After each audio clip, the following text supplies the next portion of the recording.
पाकिस्तान और दुनिया भर में लाखों देखने और सुनने वालों को अरशद शरीफ का सलाम। नाज़रीन, वज़ीर आज़म नवाज शरीफ साहब और उनके छोटे भाई वज़ीर आला पंजाब शहबाज शरीफ साहब अक्सर जिक्र करते रहते थे स्विस अकाउंट्स का कि जी जरदारी साहब के स्विस अकाउंट में $60 मिलियन किसके पड़े हैं, ये 600 करोड़ रुपया किसका वहां पे पड़ा है। लेकिन हमने कभी उनके मुंह से नहीं सुना कि शायद उनके खानदान के भी कोई स्विस अकाउंट्स होंगे या कोई लिंक्ड होंगे कहीं से।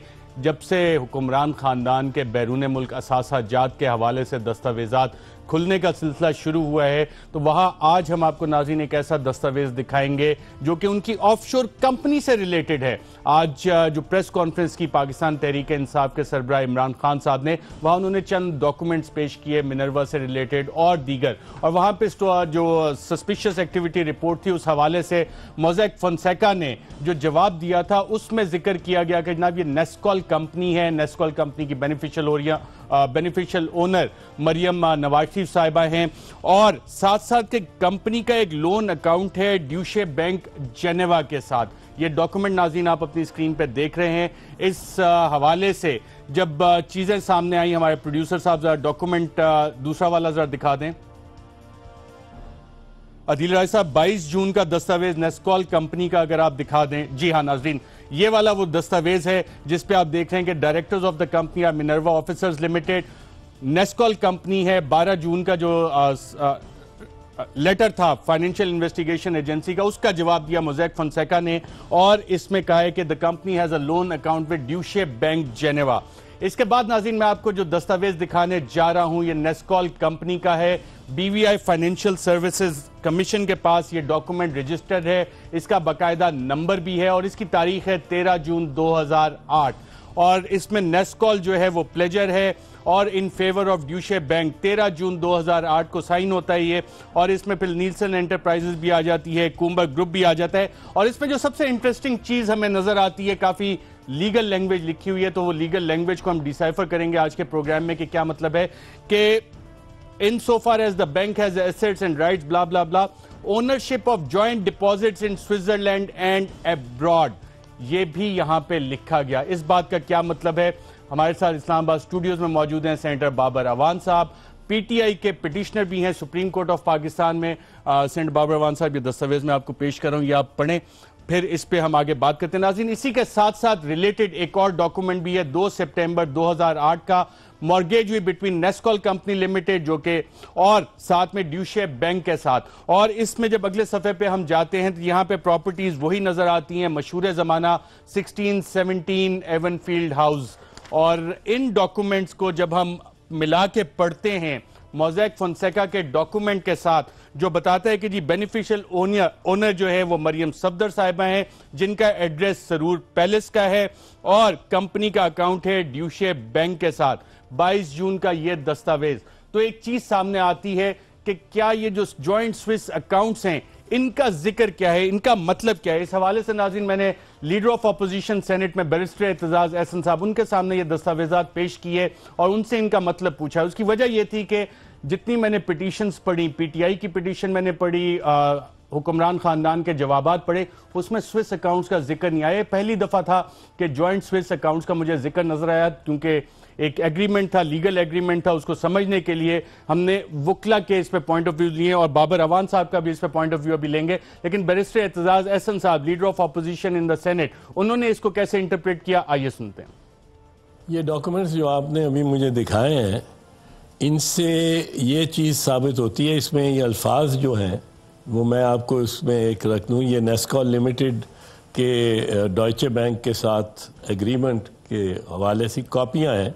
तो बज़ाहिर तो ये कह रही हैं, in so far as the bank has assets and rights in safe custody in Switzerland and abroad in its own name but for the pledger's account. यहाँ अगर रुकें एक मिनट, कि प्लेजर की जो प्रॉपर्टीज़ हैं बैंक ने अपने एक नाम पे रख के और उनको उन पे खैर ज़ाहिर है लोन दिया, बैंक का काम तो लोन देना है ना, और उसने कुछ ज़मानत रखनी है, वो प्लेज रहन के ये प्रॉपर्टीज़ रखी हुई हैं। The pleasure also pledges the bank, जो प्लेज करने वाला है, जो कर्जा ले रहा है और रहन रखवा रहा है अपनी प्रॉपर्टी, इसका मकसद ये है कि स्विट्ज़रलैंड में भी जायदाद है, बैंक अकाउंट्स हैं, ये आगे इसमें लिखता है। The pleasure also pledges to the bank all rights, in particular the right of restitution. यानी अगर वो इससे ये भी पता लगता है कि ये रहन पे रहन है, पहले रहन किसी एक बैंक के पास है, उससे रेस्टिट्यूट करना, उससे वापस लेना, वागुजार करने का भी इख्तियार जो है वो बैंक को, इस बैंक को दिया जा रहा है. All rights, in particular the right of restitution, as well as all rights of co ownership of joint deposits in Switzerland and abroad. तो ये इसका मतलब ये हुआ कि नेस्कॉल के नाम सिर्फ मेफेयर प्रॉपर्टीज नहीं है, स्विट्जरलैंड में भी बैंक अकाउंट्स हैं, स्विट्ज़रलैंड में भी प्रॉपर्टीज़ हैं, और वो दीगर बैंकों को भी उनको रखा गया है. और ये कि उन रहन रखने का मकसद ये है कि उनके अगेंस्ट, उनके रहन रखने से कोई रकम वसूल की गई है, कोई कर्जा लिया गया है. पर ये डॉक्यूमेंट्स तो उधर लेके जाते हैं और इससे तो और ज़्यादा खुल जाता है. अगर मोसैक फोनसेका की जो साइट पे आप जाएं और मरियम नवाज़ का अकाउंट्स का उनको देखें तो फिर वो डायग्राम्स बनी हुई हैं जिसमें पेरू में भी की तरफ भी जाता है, सिंगापुर की तरफ भी एक इशारा जाता है, स्विट्ज़रलैंड की तरफ भी जाता है. तो अब इसमें तो स्विट्ज़रलैंड में बैठ के इस कंपनी ने बज़ाहिर यूँ महसूस होता है, अगर ये डॉक्यूमेंट्स वाक़तन जेन्युइन है तो उससे ये साबित होता है कि ये तो इनके पास बहुत सारा जायदाद सारी दुनिया में फैली हुई है. और यहाँ इसमें एक ये मुझे अभी नज़र, thereafter against the pledger and against the pledger and Nielsen Enterprises Limited and Kumar group, उनका भी जिक्र है. ये सारी एक वेब सी बनी हुई है जिसमें कूमर भी है. जो कूमर आपको याद होगा बाद में उसका इंकशाफ हुआ और वो बेगम कुलसूम नवाज़ शरीफ साहबा के हवाले से कूमर भी आ गया, नेस्कॉल भी आ गया, नीलसन भी आ गया, दूसरी मिनरवा का भी होगा जिक्र इनमें. तो ये तो एक जाल बिछा हुआ लगता है प्रॉपर्टीज़ का, बैंक अकाउंट्स का, ऑफशोर कंपनीज़ का, बेनामी जायदादों का, यही लगता है. जी नाज़रीन, आपने बैरिस्टर एतजाज़ एहसन साहब को सुना किस तरह से उन्होंने इस डॉक्यूमेंट को इंटरप्रेट किया. हमारे साथ सेनेटर बाबर अवान साहब भी इस्लामाबाद स्टूडियोज में मौजूद हैं और हमारे प्रोग्राम में जब ये पहले आए थे तो उन्होंने कहा था कि शरीफ खानदान को दुनिया भर में अपने एसेट्स डिक्लेयर कर देने चाहिए. अब आपके सामने ये दस्तावेजात हैं, स्विट्जरलैंड का जिक्र मैंने आपकी पिटीशन में नहीं पढ़ा. इसमें से कुछ इस्टेब्लिश होता है कि स्विस अकाउंट्स हैं, जब जॉइंट ओनरशिप का यहाँ पे जिक्र आता है ऑफ अकाउंट्स, क्या मतलब है उसका? बिस्मिल्लाहिर्रहमानिर्रहीम. नया साल आपको, आपके शो को, इदारे को, पूरे पाकिस्तान को, पूरी दुनिया को मुबारक. और नए साल पे वतन जिसके लिए ये लड़ाई हम लड़ रहे हैं उसके लिए मैं कहूँगा कि खुदा करे कि मेरी अर्ज़ पाक पर उतरे वो फसल गुल जिसे अंदेशा ज़वाल ना हो. यहाँ जो फूल खिले वो खिला रहे सदियों, यहाँ ख़ज़ां को गुज़रने की भी मजाल ना हो. लेकिन ये जो ख़ज़ां रसीदा पुराने पत्ते हैं ये पकड़े जा रहे हैं. एक एक पत्ता उल्टेगा, पत्ते के नीचे से नया जराइम का एक अंबार निकलता चला जाएगा. जो आपने कहा, जब आपने कहा था, मैंने जब कहा था आपके शो में कि सारी दुनिया में डिक्लेयर करें, तो मेरे पास कुछ इन्फॉर्मेशन होंगी, इसीलिए मैंने कहा था. Otherwise I am a lawyer, मैं गैर मुताद बात क्यों करूँगा. अब इन्फॉर्मेशन खुल के आ रही हैं सामने. 2 कागज़ आपने मुझे ऐसे दिए जो मैं पढ़ना चाहता हूँ. एक कागज़ आप देखने वालों की सहूलत के लिए आप पढ़ेंगे, मैं उसका तर्जुमा आपसे कराऊंगा उर्दू में. सबसे पहले आ जाइए, जो अभी बैरिस्टर एतजाज़ जो बात कह रहे थे उसकी तरफ आ जाइए. मैं ज़रा थोड़ा सा अपने तरीके से आपको उसकी इंटरप्रिटेशन आपको करने की कोशिश करता हूँ. I agree with him in addition to that what he said already. मैं उसकी तरफ जाता हूँ. ये ज़रा दिखा दीजिएगा जी. The pledger who pledges to the bank all rights but in particular the rights of institution. ये जो रेस्टिट्यूशन है यहाँ पे, इसके राइट्स कहाँ कहाँ हैं ये किसी को पता नहीं है.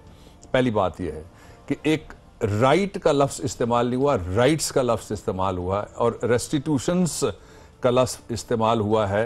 रेस्टिट्यूशन ये कहती है कि किसी जगह कोई ऐसी और प्रॉपर्टी छुपी हुई है, कोई ऐसा एसेट छुपा हुआ है जिसकी कुछ लाइबिलिटीज़ हैं, ये बैंक को सरेंडर करना चाह रहे हैं या सरेंडर कर रहे हैं। एक लफ्ज़ ये हो गया। क्लियर हूं मैं या फिर कहूं? मैं ख्याल काफी हद तक यहां तक समझ आ गई है। दूसरा जी, as well as the rights of the co ownership of joint deposits. पहली बात के बाद दूसरी बात क्या है कि जहां तक उन हुकूक का ताल्लुक है जो जॉइंट बैंक अकाउंट्स के अंदर डिपॉजिट्स में पड़े हुए हैं, वो क्या क्या हैं ये किसी को मालूम नहीं है। उनके बारे में क्या कहते हैं? इन स्विट्जरलैंड, स्विट्जरलैंड के अंदर जो पड़े हुए हैं उनके बारे में, और एंड अब्रॉड, स्विट्जरलैंड के बाहर भी। बात क्लियर होगी? तो ये दुनिया के कितने मुल्कों में, अभी कुछ इशारे दिए बैरिस्टर एतजाज, मैं इशारों में इजाफा कर देता हूं, चीन की तरफ भी देखिएगा, मैं इशारों में इजाफा कर देता हूं, टर्की की तरफ गौर से देखिएगा, गौर से देखिएगा, और उससे भी ज्यादा गौर से देखिएगा आप जहां के इनके एक साबिक सेनेटर ने बैठ के यहां कहा टेलीविजन के ऊपर पाकिस्तान में कि जनाब हमने कतर पे 35 साल का हमारा ख्वाब पूरा हो गया।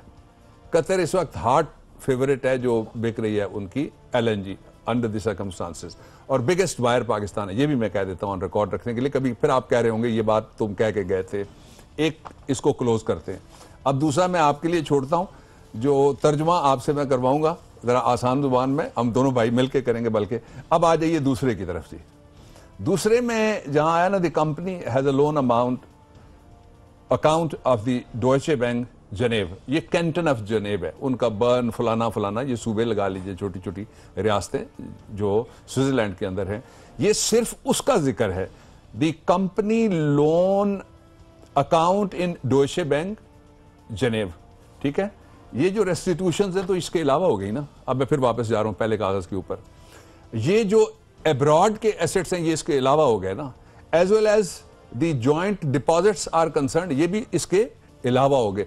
एक तो कहते थे ना हम सारे पाकिस्तान में कि जी ट्रेल ऑफ मनी बता दीजिएगा, अब तो ट्रेल्स ऑफ मनी आपको ढूंढने पड़ेंगे, रोड्स ऑफ मनी ढूंढने पड़ेंगे। लोड ये जो शेडिंग पाकिस्तान के अंदर हो रही है, इसमें से जो पैसे कमा के खा लिए गए हैं और वो बाहर जा रहे हैं, जो पाकिस्तान में आपको नहीं मिली सस्ती रोटी पैसे जो बाहर जा रहे हैं, पाकिस्तान में जो नहीं मिला आपको आशियाना पैसे बाहर जा रहे हैं, पाकिस्तान में पीली टैक्सी नहीं चल सकी पैसे बाहर जा रहे हैं, पाकिस्तान के अंदर जो सारा जितना किक बैक कमीशन जा रहा है, अब आपको शाराएं तलाश करनी पड़ेगी।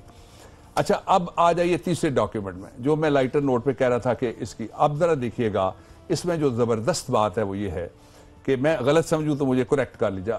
A mortgage deed dated 2nd of September 2008, the mortgage between Nescol Limited, ये जरा दोबारा दिखा भी दे मुझे, बिल्कुल किस किस के दरमियान है।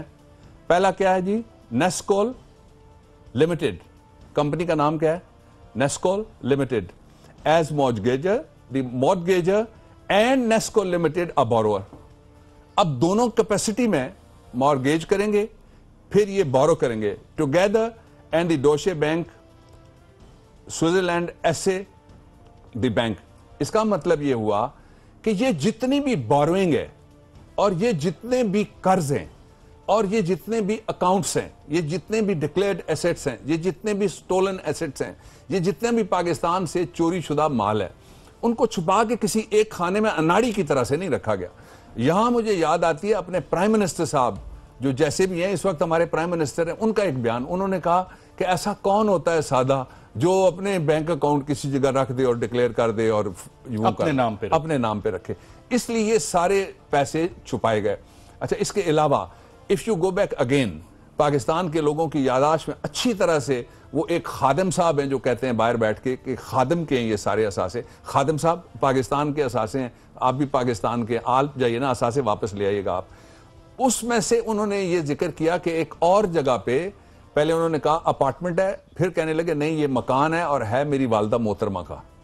वो जिस दिन निकलेगा आप हैरान हो जाएंगे उसके साइज के ऊपर। आपके जितने पिछले, आपको याद है ना, जितने भी आपके जहन में है पैलेसेस, महल वगैरह, वो सारे आप भूल जाएंगे। आपने खादिम का जिक्र किया जो अल्हम्दुलिल्लाह कह के कबूल किया, लेकिन आप जब डॉक्यूमेंट को देखते हैं मिनर्वा वालों और खास तौर पे मोज़ेक फोंसेका ने जो FIA को लिखा, उसमें तो मरियम सफदर साहिबा बेनिफिशियल ओनर और एड्रेस सरूर पैलेस वो भी आता है जद्दा। देखिए ना, क्यों जद्दा में तो मरियम साहबा को ज़बरदस्ती भेजा ही नहीं गया ना। मुलजिम कौन था? नवाज शरीफ।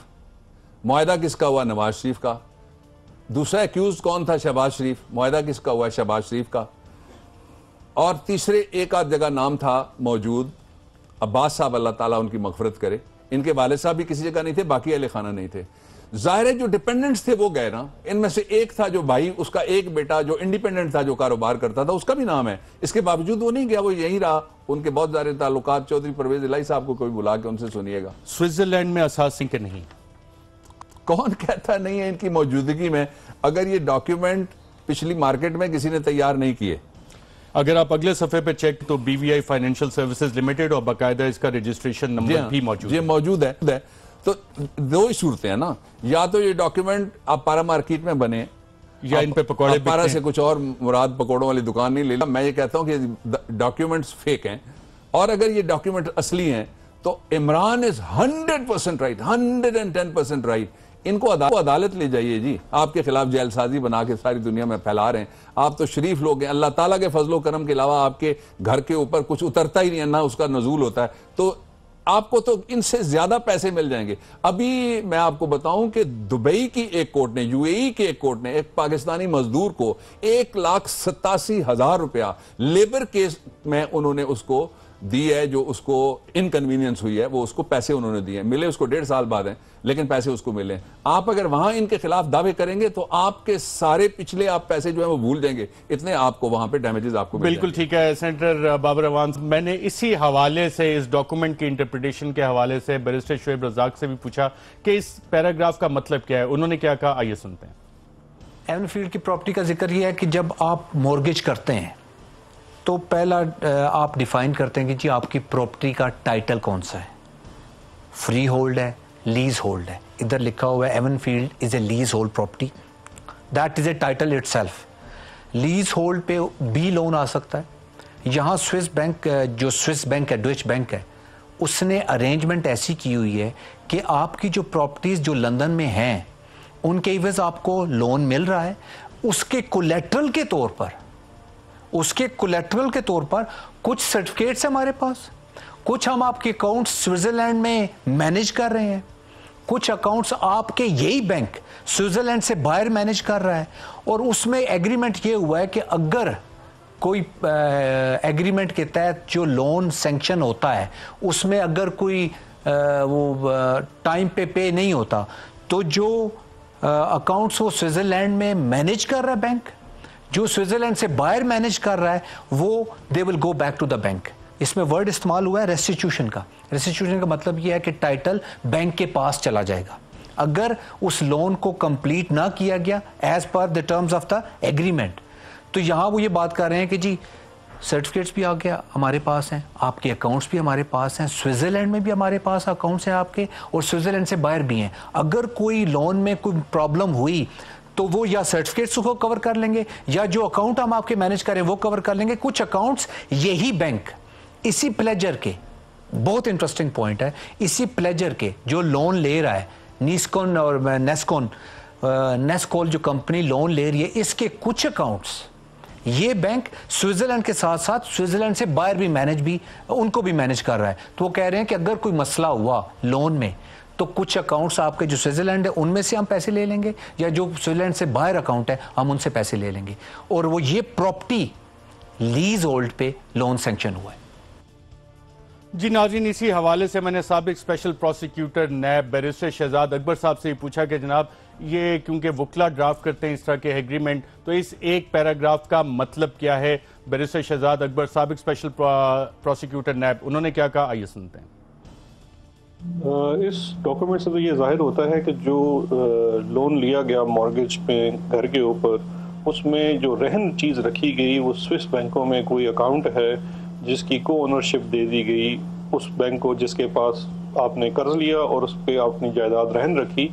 इन एडिशन आपने, ये यूजुअल प्रैक्टिस होती है कि जब कोई फॉरेन कंपनी या फॉरेन शख्स बरतानिया में मिसाल के तौर पे कोई प्रॉपर्टी खरीदता है तो बैंक अपनी जो लोन देता है उसको इंश्योर करने के लिए एक्स्ट्रा सिक्योरिटी भी मांग सकता है। तो एक्स्ट्रा सिक्योरिटी इसमें स्विस अकाउंट्स में जो पैसे हैं उनको रखा गया है और उसके ऊपर बैंक ने अपना राइट रखा है एज अ प्लेज, जिसको हम रहन कहते हैं उर्दू में। जी नाज़रीन, मैंने एक और सुप्रीम कोर्ट के वकील फैसल चौधरी साहब से पूछा कि जनाब ये जो दस्तावेज है नेस्कॉल का और ये ड्यूशे बैंक का, इसमें ये पैराग्राफ और स्विट्जरलैंड का जिक्र आया हुआ है, जॉइंट ओनरशिप ऑफ अकाउंट्स का जिक्र है, इसका मतलब क्या है? उन्होंने क्या कहा, आइए सुनते हैं।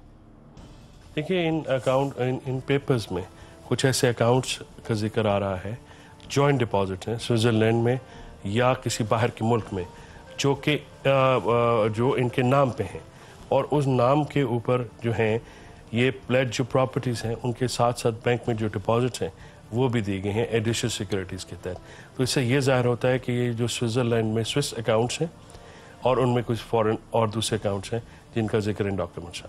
जी, इस डॉक्यूमेंट की बिल्कुल अहमियत है क्योंकि ये फर्दर जो कंसीलमेंट है ऑफ एसेट्स एंड लायबिलिटीज़ जो हैं उनके ऊपर जो है ये डॉक्यूमेंट आता है, और ये डॉक्यूमेंट जो है ये काफ़ी कुछ चीज़ें, नई चीज़ें जो हैं वो भी सरफेस करता है। फॉर एग्जांपल, आज तक स्विस बैंक में जो पहले जनरल एक तासुर ये था कि सिर्फ आसिफ अली ज़रदारी साहब या उन मुतल्लिक कहा जाता कि उनके स्विस अकाउंट्स हैं, लेकिन पहली दफ़ा ये नज़र आ रहा है कि शरीफ फैमिली के स्विस अकाउंट्स हैं, और ना सिर्फ हैं बल्कि उनको इस्तेमाल करके मज़ीद कर्ज भी लिए गए हैं, सिक्योरिटीज़ भी की गई हैं, और बैरून मुल्क जो अकाउंट्स हैं उनको रख के जो है प्लेज किए गए हैं डॉइचे बैंक के साथ। जी नाज़रीन, आपने सुना, ये वुकला की इंटरप्रिटेशन है इस एग्रीमेंट की, मॉर्गेज डीड की। ड्यूशे बैंक का, नेस्कॉल का, नीलसन का, कुम्बर ग्रुप का क्या ताल्लुक है? मुझे यहाँ पे एक वक्फा लेना, वक्फे के बाद इंतहाई अहम एक और इंकशाफ इन्हीं दस्तावेजात के हवाले से। इसमें मजीद क्या लिखा गया है, प्रॉपर्टीज कौन कौन सी हैं, क्या इससे पहले ये वाली प्रॉपर्टी का नंबर कहीं नजर आया कि नहीं आया, ये आपको बताएंगे एक वक्फे के बाद।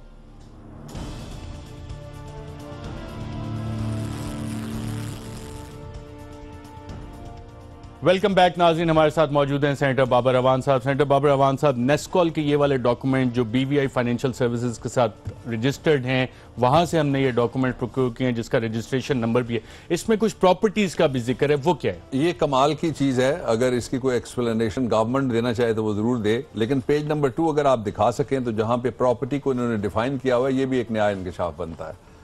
प्रॉपर्टी ज़रा देख लीजिएगा, means the lease hold properties known as 17 Avenfield house, ये तो हो गया ना मोहल्ला।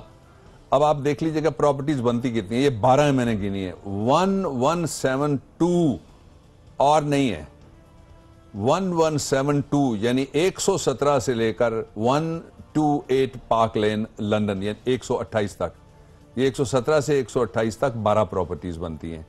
अच्छा, इसके बाद और लिखा हुआ है जो इस एक लाइन में स्किप करता हूं, and car parking space 9 and box room number 6। अच्छा, इसको भी मैं स्किप करता हूं, अगली लाइन आप पढ़ लीजिएगा, as the same are registered at the HM land registry with title numbers bearing such and such and such and such respectively. इसका मतलब ये हुआ कि प्रॉपर्टीज इस तरीके से डिफाइन यहां पे जो हुई है, इस पेपर की मैं बात कर रहा हूं, उसके मुताबिक ये 12 प्रॉपर्टीज बनती हैं। साथ ये दावा किया गया है कि इनके अलग-अलग नंबर्स मौजूद हैं, बताया गया है कहां इनके नंबर्स मौजूद हैं, और लैंड रजिस्ट्री के साथ भी ये रजिस्टर्ड हैं। इसलिए मैं अपनी बात फिर आज दोहराना चाहता हूं।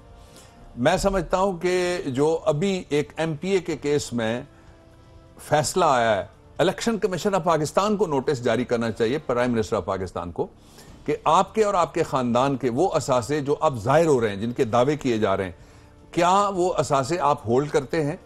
जो ये लैंडमार्क जजमेंट, मैं कहना चाहता हूं, मैं क्रिटिक रहता हूं अक्सर मामलात में, ये लैंडमार्क जजमेंट इस एतबार से भी है कि एक आदमी है जिसने जाके इलेक्शन के लॉज को वायलेट किया।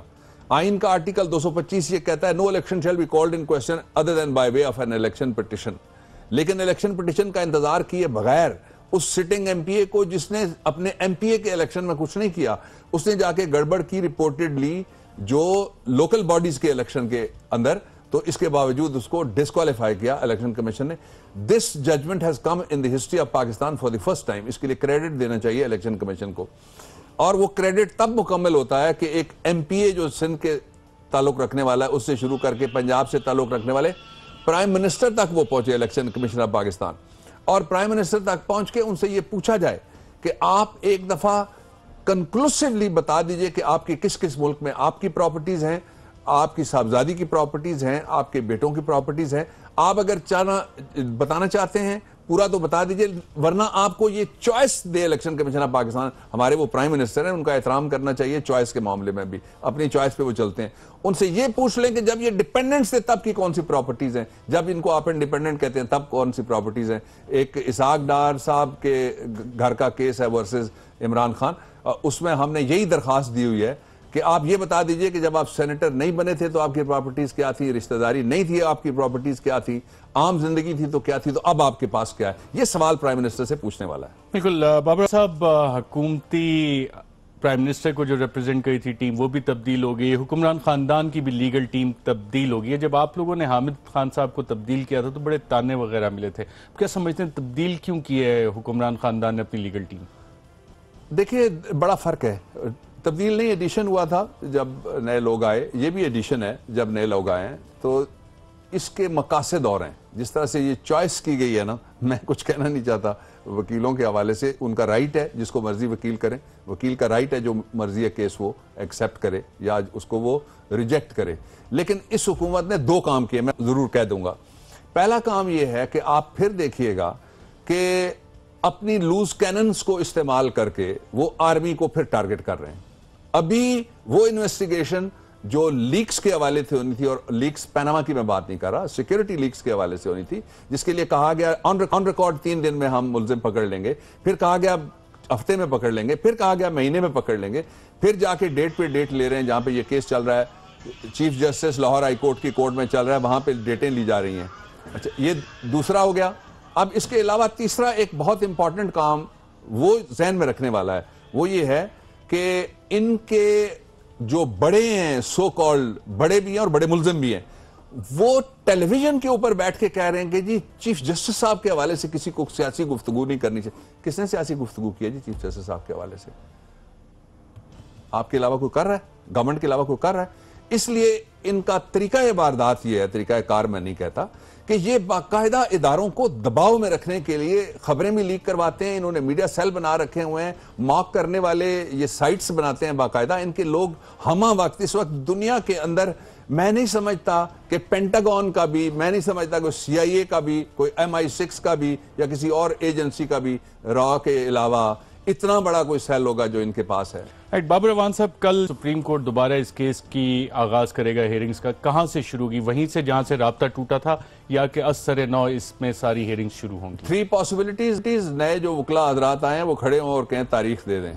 तारीख के बारे में कल ही फाजिल चीफ जस्टिस साहब जो अभी आए हैं उन्होंने बड़ा वादे तौर पे कहा है कि मैंने पूरी मोहब्बत से आपको कह रहा हूं, कल उनके चीफ जस्टिस साहब की कोर्ट में मेरा एक और केस भी लगा हुआ है जो इससे अलावा है पनामा में, तो इस हफ्ते में भी और लगे हुए हैं। उन्होंने कहा तारीख मत मांगे, मैं मोहब्बत से कह रहा हूँ। ज़ाहिर है वो हुकूमत को तो तारीख बिल्कुल भी नहीं मिलनी चाहिए, सारा केस उन्होंने पढ़ा हुआ है। जो वकील साहबान आ रहे हैं वो उनमें से अक्सर ने टेलीविजन पे बोला भी हुआ है, इसलिए उनको मालूम है, लेकिन उनकी चॉइस है। आपने जिक्र किया अक्सर ने बोला, बारे सबूत के हवाले से सलमान अकरम राजा साहब of the record Kashif Abbasi साहब के प्रोग्राम में अब से कुछ अर्सा पहले आए थे और उन्होंने बारे सबूत के हवाले से जब सवाल हुआ तो सलमान अकरम राजा साहब जो आज ही अपॉइंट हुए हुक्मरान खानदान के नए वकील की हैसियत से क्या कहा उन्होंने, आइए सुनते हैं।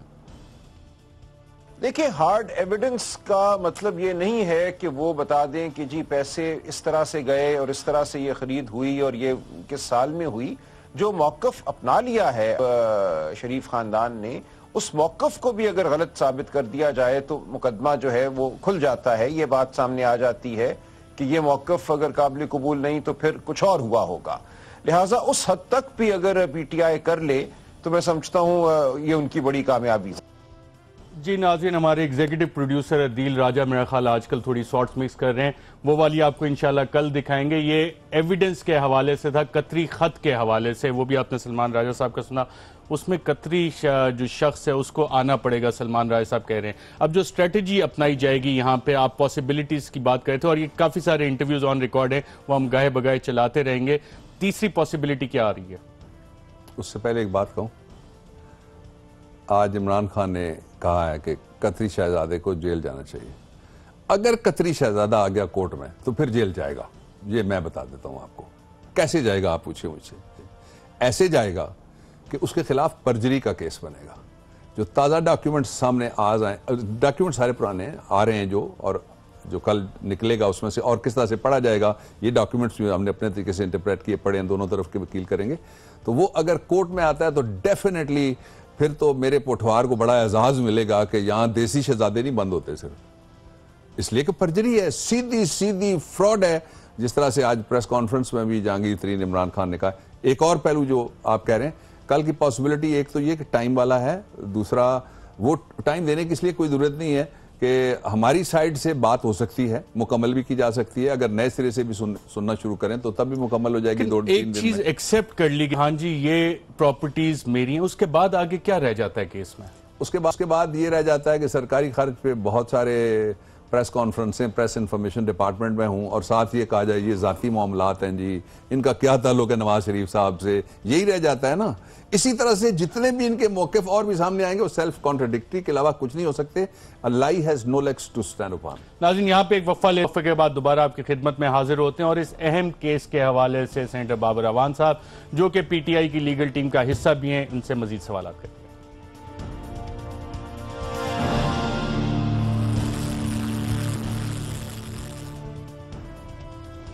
वेलकम बैक नाज़रीन। हमारे एग्जीक्यूटिव प्रोड्यूसर अदील राजा ने मेहनत की और सलमान अकरम राजा साहब का वो मशहूर ज़माना साउंड बाइट ढूंढ लिया जिसपे उन्होंने कहा कि बारे सबूत सुप्रीम कोर्ट ने किस तरह से डिटरमिन किया है, आइए सुनते हैं।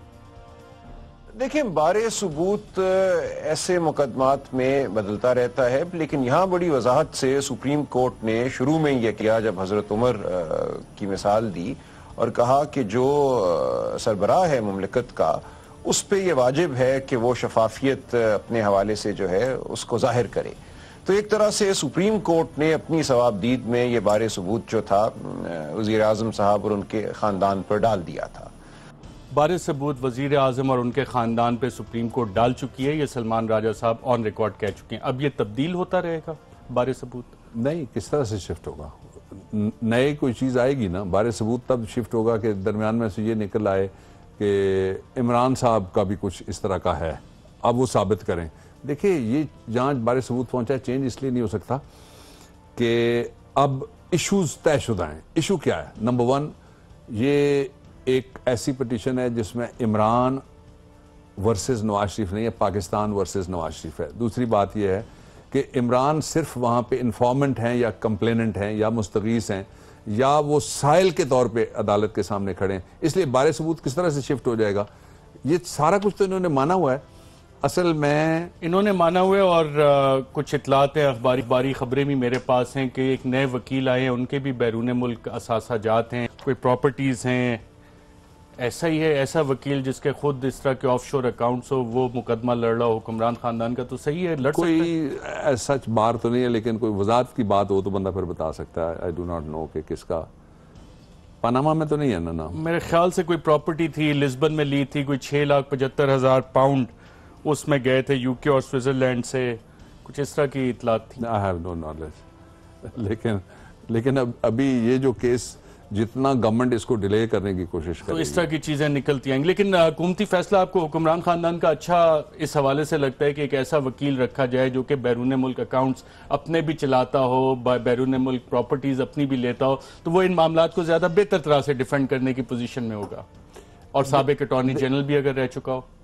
हाँ, आपने इशारा दिया। देखिए, जो मर्जी कर लें, डिफेंड करने के लिए सारे पाकिस्तान के वकीलों को भी अगर हायर कर लें। अब तो ये तो कतर में अगर वकालत होती है वहाँ से लाएंगे ना, पाकिस्तान के वकीलों को ज़्यादा पसंद नहीं करते स्वाय मुसीबत के, वरना इन्होंने वकीलों पे 47% टैक्स लगा हुआ है, 3 टैक्स वकीलों पे लगाए हैं समदी साहब ने। मुझे नहीं पता, जो दोस्त पेश होते हैं उनको पता है कि नहीं। अकरम शेख साहब ने कोई शुक्राने के नफल अदा किए हैं, कोई शुक्र अदा किया कि उनकी जान छूट गई है इस केस से, क्या वजह है? वकील केस से जब जान छूटती है इस तरह के, जी ये तो शेख साहब हमारे भाई हैं, वो बता सकते हैं। लेकिन ये है कि कुछ तो था जिसकी वजह से उन्होंने ये समझा कि उन्होंने एक दफा कहा था कि जितनी चीजें सामने आई हैं कुछ अकाउंट्स के हवाले से, ये तो पीनट्स है। क्या कहा था वो भी जरा सुना देते हैं नाज़रीन। अकरम शेख साहब से जब सवालात हो रहे थे, पीनट्स मूंगफली का कोई जिक्र किया कि जैसे बहुत छोटी चीज है, क्या कहा ये सुनते हैं।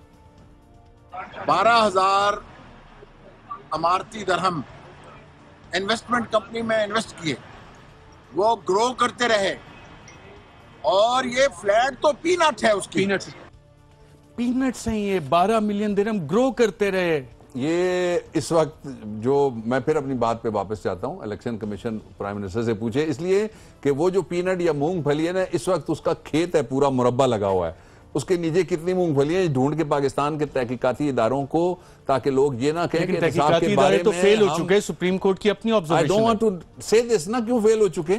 सबके पास तनख्वाहें हैं, मराहत हैं, ओहदे हैं, सुप्रीम कोर्ट में आई थी ऑब्जर्वेशन। ये सुप्रीम कोर्ट ऑफ पाकिस्तान ने जो ऑब्जर्वेशन दी है कि वो फेल हो चुके, उससे मैं इस हद तक इत्तेफाक करता हूं कि पनामा केस में वो फेल होने की कोशिश कर रहे हैं। बहुत शुक्रिया प्रोग्राम में शिरकत करने का। नाज़रीन, आज के प्रोग्राम में इतना, इजाजत दीजिएगा, अल्लाह हाफिज।